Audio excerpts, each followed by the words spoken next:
عمران خان سره دوکه کېدو نه پس مولانا فضل الرحمن صاحب هم یو پریس کانفرنس کړی دی. په دې پریس کانفرنس کې مولانا فضل الرحمن صاحب د حکومت نه څلور مطالبې کړي دي چې په هغې هم په دې ویډیو کې خبره کوو. او آیا د پی ټي آی چې کوم د 27 ستمبر احتجاج دی په هغې کې به مولانا فضل الرحمن صاحب د پی ټي آی حصه وي، پی ټي آی سره په کنټینر ولاړ وي که نه، د هغې حوالې سره هم هټ اپډیټس راغلي دي. نو ویډیو خپله مکمل وګورئ او مخکې ملګرو سره ضرور شریک کړئ. مولانا فضل الرحمن صاحب او اپوزیشن لیډرانو پرون یو پریس کانفرنس کړی دی. آیا مولانا پی ټي آی سره یو ځای شو په 27 ستمبر به پی ټي آی سره په احتجاج کې شرکت کوي که نه؟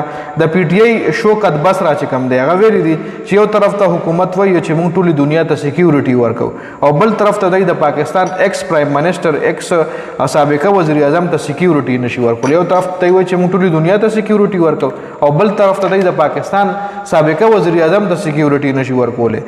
دی د عدالتونو فیصله اصل کې غورځولې ده او ګورو چې اوس عدالتونه څه کوي. دا د پی ټي آی شوکت بصره دی. دی وایي چې مسلم لیگ نون حکومت چې کوم دی د پی ټي آی د عدالتونو فیصله چې کوم ده هغه دی د ډسبین له غورځولې ده.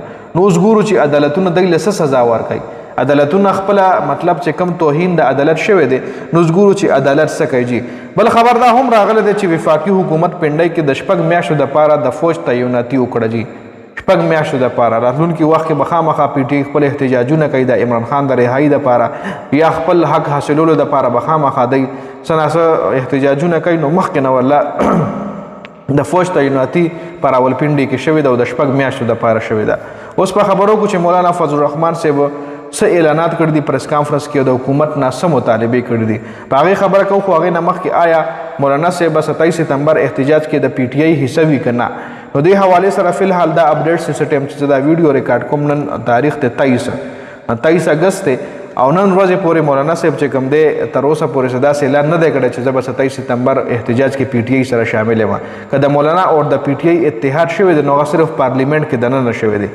پارلیمنټ نه بهر د دی پلو کې کله ولس نشته. پارلیمنٹ کې دننه به دی د بل خلاف یا د حکومت د څه فیصلې خلاف را یوځای کیږي، خو احتجاجونو کې د دی لا فی الحال اتحاد نه دی شوی. جی مولانا فضل الرحمن چې کومې څلورې مطالبې کړي په هغې اوس خبره کوو. ټول نه پهله مولانا صاحب ویلي دي چې صوبو کې به امن و امان راولئ. وروره په پاکستان چې کومې صوبې دي کې به تاسو امن راولئ، ځکه دا وخت په پاکستان کې په مختلف صوبو کې امن نشته دی.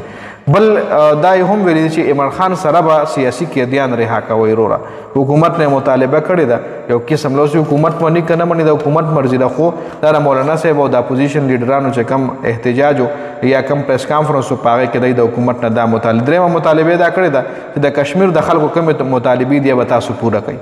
کشمیر خلک د ډیر وخت نه په احتجاجونو باندې دي څه مطالبې دي د حکومت نه، نو دی ولوي چې به پوره کوي. بله مطالبه دا ده چې صوبې جوړېدو حوالې سره به اپوزیشن اعتماد کې اخلئ. لکه مونږ چې کوم دی خپل ځان یاد کړی مونږ دی اپوزیشن دی، یعنې مونږ به په اعتماد کې اخلئ چې تاسو کومې صوبې جوړوئ. لکه پاکستان کې د نورو صوبو جوړېدو اپډیټس راځي، وایي که چېرې دغه صوبې تاسو جوړوئ نو مونږ به ځان سره په اعتماد کې ضرور اخلئ. جی